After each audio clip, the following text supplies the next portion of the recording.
നല്ലതിന്റെ കൂട്ടം എന്നാ പറയാ, നല്ല ആൾക്കാരുടെ കൂട്ടം. ഒന്നുമില്ല. നമ്മുടെ രാഷ്ട്രീയം എന്ന് പറയുന്നത് മനുഷ്യൻ, പ്രകൃതി, ശാന്തി, സമാധാനം എന്നുള്ളതാണ് നമ്മുടെ ഫിലോസഫി. അഹിംസയാണ് നമ്മൾ മുന്നോട്ട് വയ്ക്കുന്ന ആശയം. അതാണ് നമ്മുടെ രാഷ്ട്രീയം എന്ന്.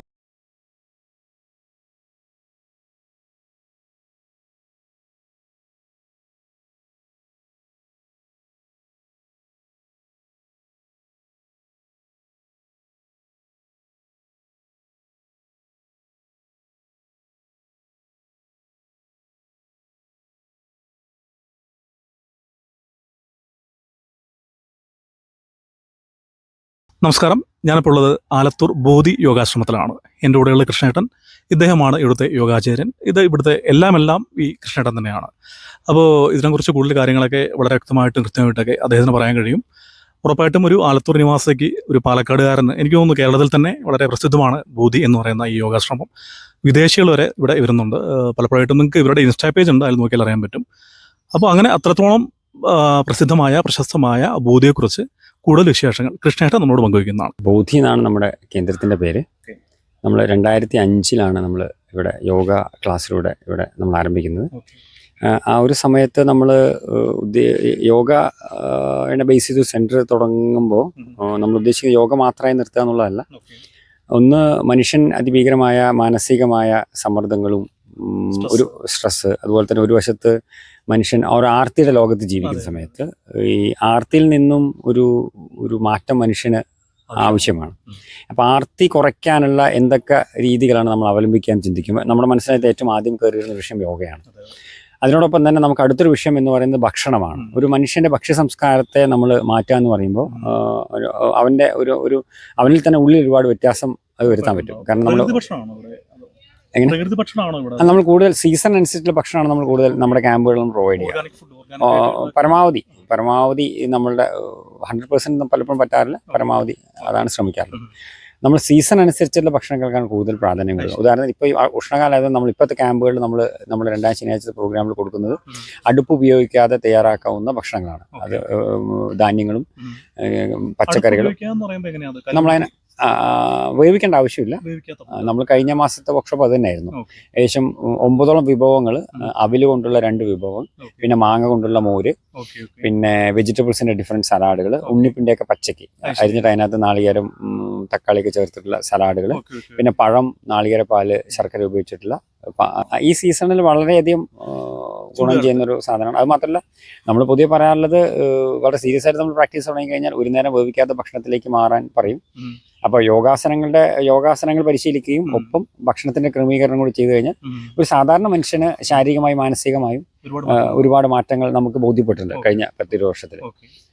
അപ്പോൾ അതുകൊണ്ടാണ് നമ്മൾ യോഗയെ പോലെ തന്നെ നമ്മൾ പ്രാധാന്യം കൊടുക്കുന്നുണ്ട് നല്ല ഭക്ഷണം കഴിക്കാനായിട്ട്.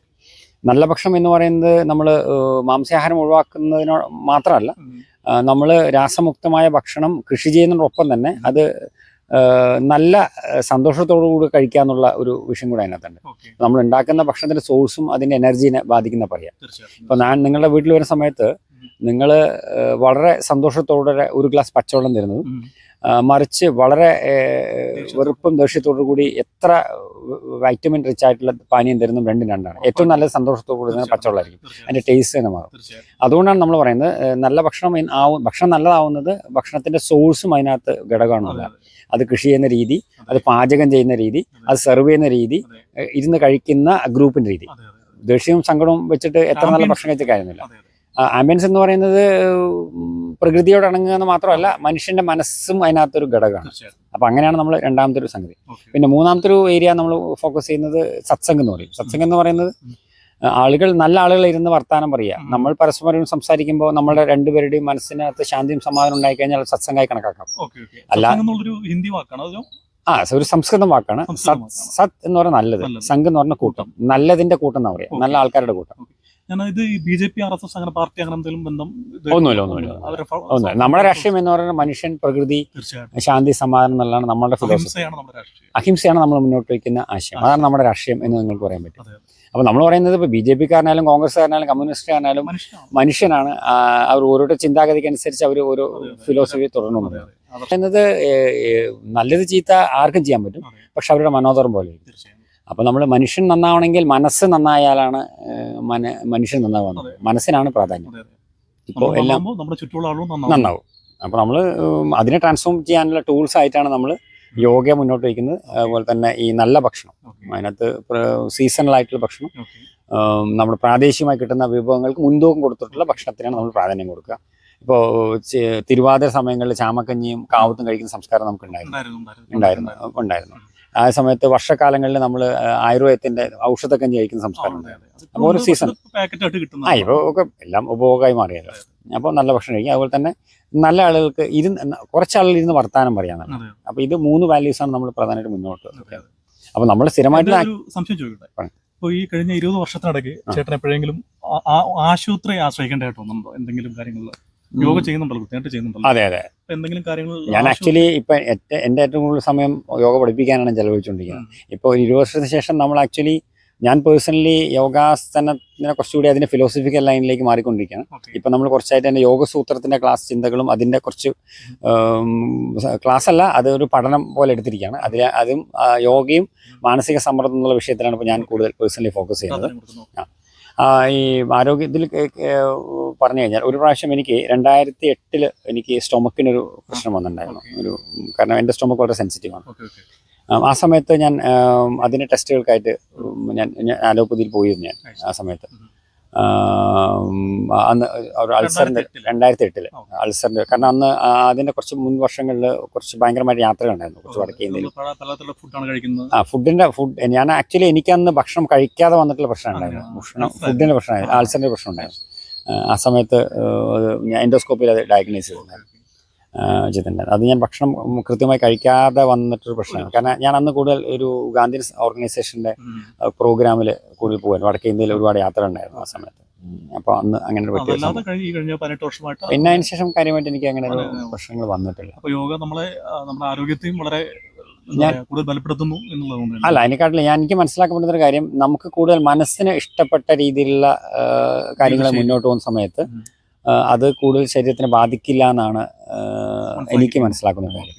ഇപ്പം നമ്മളെ സംബന്ധിച്ച് വളരെ സ്ട്രിക്റ്റ് ആയിട്ട് ജൈവ ഭക്ഷണവും ഓർഗാനിക്കും ജീവിക്കുന്ന ആളുകൾക്ക്, യോഗയെ ജീവിക്കുന്ന ആളുകൾക്കും അസുഖം ഒന്നായി കണ്ടിട്ടുണ്ട്. പക്ഷെ അതല്ലാതെ ഇതൊന്നും ചെയ്യാതെ വളരെ മാന്യമായി ജീവിക്കുന്ന, വളരെ സിമ്പിളായി ജീവിക്കുന്ന ആളുകൾ വളരെ സ്വസ്ഥരായി ജീവിക്കുന്നത്. ബേസിക്കലി നമ്മൾ മനസ്സിലാക്കുന്നത്, നമ്മൾക്ക് ഇഷ്ടമുള്ള മനസ്സിന് സന്തോഷം തരുന്ന ജോലികളും മനസ്സിന് ഇഷ്ടപ്പെടുന്ന ആളുകളുടെ കൂടെ ജീവിക്കുമ്പോൾ സ്വാഭാവികമായിട്ടും ലോകത്തിലെ ഏറ്റവും വലിയ സ്റ്റഡി നടന്നത് അതാണ് തെളിയിച്ചത്. ആരോഗ്യത്തോടെ ജീവിക്കാനായിട്ട് ഹെൽത്തി റിലേഷൻഷിപ്പാണ് പ്രാധാന്യം എന്നാണ് മനസ്സിലാക്കിയിരിക്കുന്നത്. സത്സംഗം ഹെൽത്തി റിലേഷൻഷിപ്പ് എന്ന് പറയുന്നത് നിങ്ങൾ എങ്ങനെയാണ് നിങ്ങളുമായി ബന്ധപ്പെട്ടിരിക്കുന്നത്. നിങ്ങൾ എപ്പോഴും ഞാൻ വളരെ ഭംഗിയില്ലാത്ത ആളാണെന്ന് സങ്കടത്തോടെ ജീവിക്കുന്നുണ്ടോ, ഞാൻ എപ്പോഴും മറ്റുള്ളവരെ താരതമ്യം ചെയ്യുന്നുണ്ടോ? അപ്പം നിങ്ങൾ റിലേഷൻഷിപ്പ് എന്നോ, ഞാൻ ആദ്യം തുടങ്ങുന്നത് നിങ്ങളുമായിട്ടുള്ള റിലേഷൻഷിപ്പ്, പിന്നെ നിങ്ങളുടെ സൗഹൃദങ്ങൾ, നിങ്ങളുടെ ചുറ്റുപാടുകൾ, ഇവിടെ പ്രകൃതിയുമായി എങ്ങനെ റിലേറ്റ് ചെയ്തിരിക്കുന്നു. അപ്പോൾ ആ റിലേഷൻഷിപ്പിനെ എങ്ങനെയാണ് നിങ്ങൾ കീപ്പ് മെയിൻറ്റെയിൻ ചെയ്യണം. അങ്ങനെ ഇരിക്കും. അതൊരു വിശാല ശരിക്കും ആർട്ട് ഓഫ് ലിവിങ് എന്ന് പറയുന്ന റിലേഷൻഷിപ്പാണ്. എങ്ങനെയാണ് നമ്മൾ റിലേറ്റ്. ഞാനൊരു ഇൻട്രോട്ടാണ്. എനിക്ക് അധികം ആളുകളായിട്ട് ഇടപഴകാനോ മറ്റു കാര്യങ്ങൾക്കോ ഒന്നും മടിയുള്ള ഒരാളാണ്. എന്നെ പോലെ ഇഷ്ടംപോലെ പേരുണ്ട്. ഇപ്പോൾ ഞാനൊരു വ്ളോഗ് ചെയ്യുന്നതൊക്കെ തന്നെ എനിക്കിപ്പോൾ ചേട്ടൻ ഒറ്റയ്ക്കേ ഉള്ളൂ. ഇപ്പോൾ ഒരു ക്രൗഡ് ഉണ്ടെങ്കിൽ ഞാൻ സൈലന്റ് ആയിരിക്കും. എനിക്ക് ഇത്രയും ചോദ്യങ്ങൾ ചോദിക്കാനോ അല്ലെങ്കിൽ ഇത്രയും ഫ്ലോയിൽ എനിക്ക് സംസാരിക്കാനോ കഴിയില്ല. അപ്പോൾ അതിൻ്റെ കോംപ്ലക്സോ അല്ലെങ്കിൽ എന്തോ പക്ഷെ ഞാൻ ഹാപ്പിയാണ്. ഞാൻ ഇൻട്രോട്ട് ആണെങ്കിലും ഞാൻ ഹാപ്പിയാണ്. അതിന് കൂടെ തന്നെ ഇപ്പോൾ എനിക്ക് മാനസികമായിട്ട് അടുപ്പം തോന്നുന്ന, അതായത് നമുക്കൊരു വേവ് ലെങ്ത് ഉണ്ട് എന്ന് തോന്നുന്ന ഒരാളോട് എത്ര നേരം വേണം സംസാരിക്കാൻ തയ്യാറാണ്. അത്തരത്തിലുള്ള ഇഷ്ടംപോലെ ആളുകളാണ്. അപ്പോൾ അവർ ഈ സത്സംഗ് അല്ലെങ്കിൽ ഇതുപോലുള്ള ഒരു സദസ്സിലൊക്കെ വന്നു കഴിഞ്ഞാൽ അവർക്ക് ഉപകാരപ്പെടുമോ? ഒരു ഇൻട്രോട്ടിൽ നിന്നും അവർക്കൊരു എക്സ്ട്രോട്ടായി മാറാനൊക്കെ ഇത് ഉപകാരപ്പെടുമോ? നമ്മൾ അങ്ങനെ പൊതുവെ നമ്മുടെ രീതി എന്ന് പറഞ്ഞാൽ ആരെയും മാറ്റാൻ ശ്രമിക്കുക എന്നുള്ളതല്ല. ഇപ്പോൾ ഒറ്റയ്ക്കിരിക്കുന്നതിൽ സന്തോഷം കാണുന്നവർ നമ്മൾ അതിനെ ഡിസ്റ്റർബ് ചെയ്യേണ്ട കാര്യമില്ല. ആണ്. അപ്പോൾ നമ്മൾ ഒറ്റയ്ക്കിരിക്കുന്ന ആളുകൾ മറ്റുള്ള ആളുകളുടെ ഇടപഴകണം എന്ന് ആഗ്രഹിച്ച് ഒറ്റയ്ക്കിരിക്കുന്ന ആൾക്കാരുണ്ട്. അപ്പോൾ അങ്ങനെയുള്ള ആളുകൾ സ്വാഭാവികമായിട്ടും ഗ്രൂപ്പുകൾ വരുമ്പോൾ അവർക്ക് മാറ്റം വരും നമ്മൾ കണ്ടിട്ടുണ്ട്. അവരെ പിന്നെ നമ്മൾ യാത്ര കൊണ്ടുപോകാറുണ്ട്. ഇപ്പോൾ ഹിമാലയത്തിലേക്കും ഒക്കെ നമ്മൾ വർഷത്തിൽ 2-3 ആൾ ഗ്രൂപ്പായിട്ട് പോകാറുണ്ട്. ഇത്തരം യാത്രകൾ, ഇത്തരം ആളുകൾ ഒരുപാട് മാറ്റങ്ങൾ നമ്മൾ കണ്ടിട്ടുണ്ട്. അതുപോലെ തന്നെ നമ്മളെപ്പോഴും നമ്മുടെ ശരിക്കും യോഗയിലെ ചിത്തവൃത്തി എന്ന് പറയും. അതായത് മനുഷ്യനെപ്പോഴും ഒരു വൃത്തത്തിനുള്ളിലാണ്, ഈ വൈകാരികമായ വൃത്തത്തിനുള്ളിലാണ് മനുഷ്യന്മാർ. മനസ്സല്ല, ബോധം എന്നാ പറയുക. മനസ്സിനല്ല, ചിത്രം എന്ന് പറഞ്ഞാൽ മനസ്സല്ല. അതിനകത്ത് കുറേ ഘടകങ്ങളുണ്ട്. മനസ്സ്, ബുദ്ധി, അഹങ്കാരം, ഇതിനൊക്കെ ചേർന്നാണ് ചിത്തം എന്ന് പറയുക. അപ്പോൾ ബോധതലത്തിൽ നമ്മളെപ്പോഴും ഒറ്റപ്പെട്ടു പോകുന്ന സാഹചര്യമുണ്ട്. അപ്പോൾ ഇങ്ങനെയുള്ള ആളുകൾ നമ്മൾ പറഞ്ഞു വന്നത്, ഇങ്ങനെയുള്ള ആൾ ഇത് വരുന്ന സമയത്ത് നമ്മളെപ്പോഴും നമ്മളുടെ പ്രശ്നമാണ് ഏറ്റവും വലിയ പ്രശ്നം എന്ന് ചിന്തിച്ച് ആ ഒരു വൃത്തം വരച്ചിട്ട് അതിനകത്ത് കുടുങ്ങി കിടക്കുക. അത് പൊട്ടുന്ന എപ്പോഴാണെന്ന് പറഞ്ഞു കഴിഞ്ഞാൽ ഇത് എക്സ്പീരിയൻസിലേക്ക് ആ മനുഷ്യൻ കടന്നു പോകുമ്പോഴാണ്. അതായത് പണ്ട് ശ്രീബുദ്ധൻ കടുക്ക് അന്വേഷിച്ച് ഒരു അമ്മയോട് പോകാൻ പറഞ്ഞ പോലെ, അതെ മകൻ മരിച്ചപ്പോൾ ഏറ്റവും വലിയ ദുഃഖം എന്ന് പറഞ്ഞപ്പോൾ ശ്രീബുദ്ധൻ പറഞ്ഞ പോലെ എല്ലാ പ്രശ്നവും അങ്ങനെയാണ്. അപ്പൊ നമ്മൾ ഇത്തരം ഒരു സ്പേസിൽ നമ്മൾ കണ്ടിട്ടുള്ള ഒരു പ്രത്യേകത എന്ന് പറഞ്ഞു കഴിഞ്ഞാൽ ഏത് പ്രശ്നക്കാരായിട്ട് വന്നു കഴിഞ്ഞാലും അവരറിയാതെ ഒരു സോഷ്യലൈസേഷൻ നടക്കും. കാരണം ഇവിടെ പ്രത്യേകിച്ച് ആരെയും പരിചയപ്പെടുത്തുകയും ചെയ്യേണ്ട കാര്യമില്ല. വളരെ ഫോർമലായിട്ട് കാര്യങ്ങൾ ചെയ്യുമ്പോൾ എല്ലാം മാസ്ക് വെച്ച് ആണ് നമ്മൾ ജീവിക്കുക. ഫോർമൽ ആകുമ്പോൾ ഞാൻ വളരെ കോട്ടിട്ട് യാന്ത്രികമാണ്. പല സമയത്ത് ഒരു നേച്ചുറലായിട്ട് ആളുകൾ പരിചയപ്പെടുന്ന സമയത്ത് അതിനകത്ത് ആരെയും ബോധിപ്പിക്കേണ്ട കാര്യമില്ല. അപ്പോൾ ഉണ്ടാവുന്ന ഒരു കണക്ഷൻ ഒരുപാട് ആളുകൾ ഓപ്പണിങ് വരുന്നതെന്ന് നമ്മൾ കണ്ടു. അതാണ് ഇത്തരം സ്പേസുകളിൽ നമ്മൾ കണ്ടിട്ടുള്ള ഒരു നമ്മുടെ സ്പേസിൽ എനിക്ക് തോന്നുന്നു ഇവിടെ വരുന്നതിലൊരു ഭൂരിഭാഗം വരും ഒരേ തരത്തിലുള്ള മാനസികാതലത്തിലുള്ളവരായിരിക്കും, ഒരേപോലെ ചിന്തിക്കുന്നവരായിരിക്കും. എങ്ങനെ ചിന്തിച്ചാലും അവര് എത്തിപ്പെടണമെന്ന് ആഗ്രഹിക്കുന്ന അവരെ വരില്ല.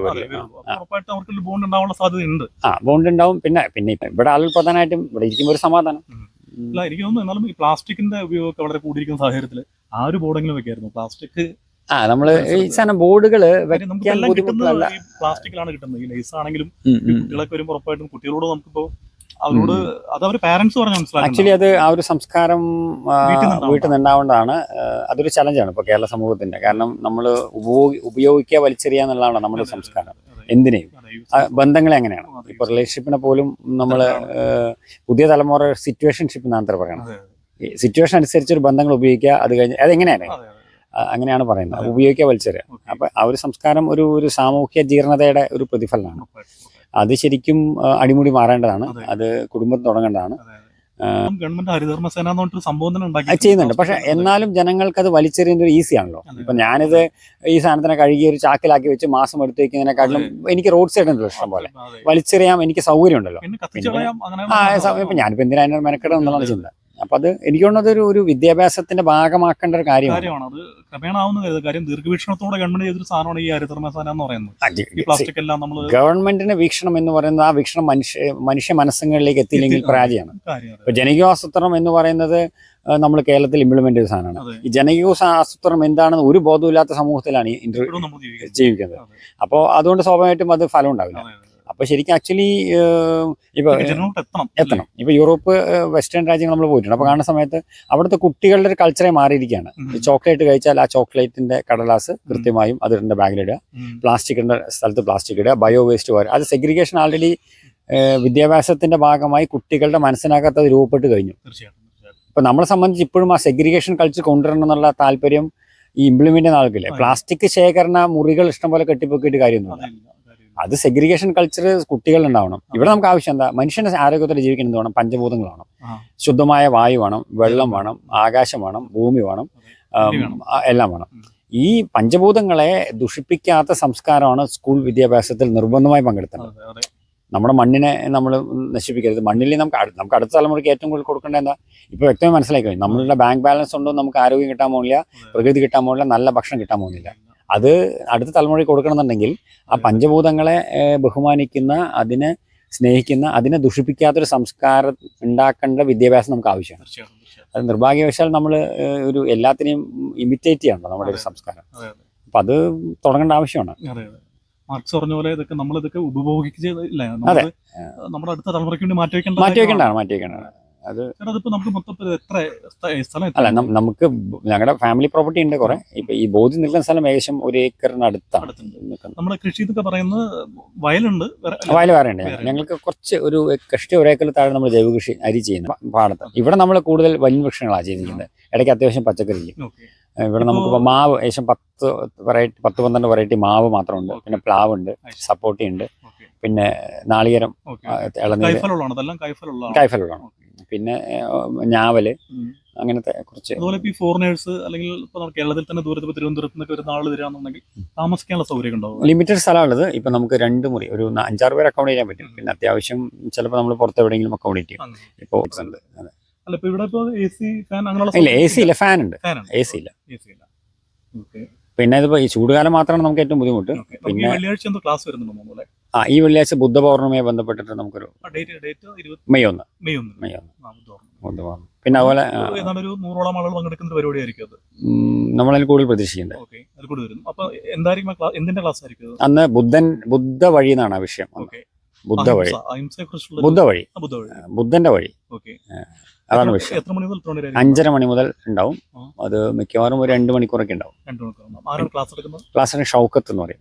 നിത്യചൈതന്യതിയുടെ എന്തിനാണ്? നിത്യചൈതന്യതി, നമ്മുടെ ശ്രീധാരണ ഗുരു, നടരാജഗുരു, നിത്യചൈതന്യതി, അവരുടെയൊക്കെ പാരമ്പര്യത്തിൽ. അതെ, അദ്ദേഹത്തിന്റെ ക്ലാസ്സാണ് ഇപ്പൊ വരുന്ന മെയ് 1 വെള്ളിയാഴ്ച. അപ്പൊ അങ്ങനെ ഒരു ക്ലാസ് ഉണ്ട് ഈ വരുന്ന മെയ് 1 വെള്ളിയാഴ്ച. അപ്പോൾ ആലത്തൂർ നിവാസികൾ അല്ലെങ്കിൽ പാലക്കാട് ജില്ലയിൽ താമസിക്കുന്ന ഈ വീഡിയോ കാണുന്ന എല്ലാവരും ഉറപ്പായിട്ട് പങ്കെടുക്കുക.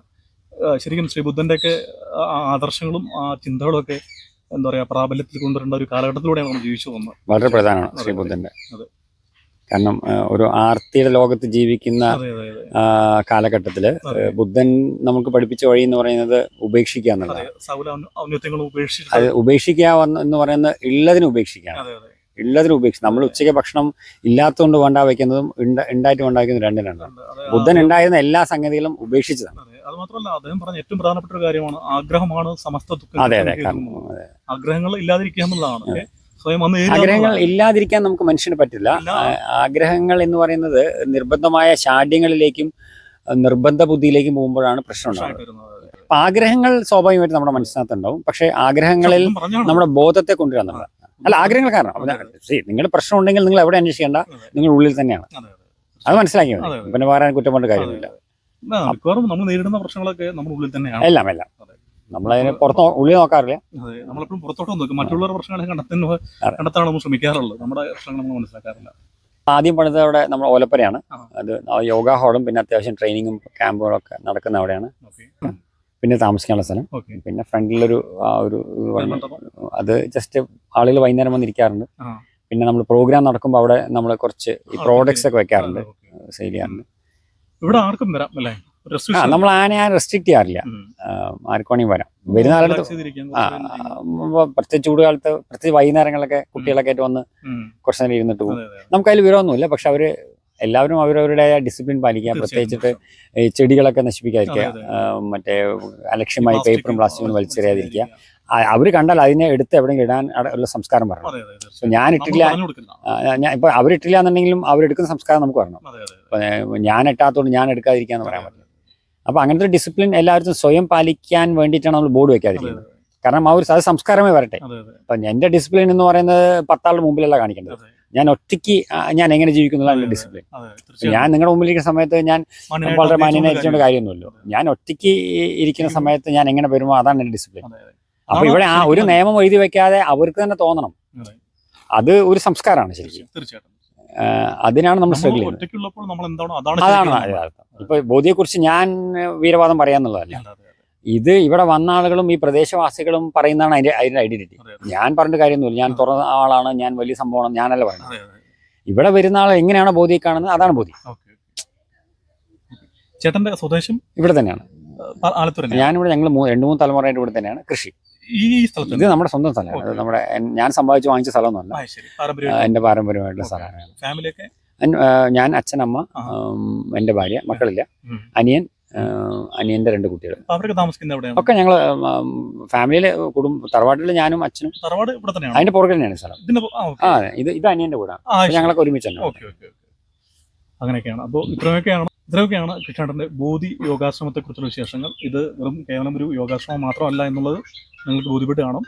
അപ്പോൾ ഈ വെള്ളിയാഴ്ച വരുന്ന മെയ് 1 ഉള്ള പരിപാടിയിൽ പങ്കെടുക്കാൻ എല്ലാവരും ശ്രമിക്കുക.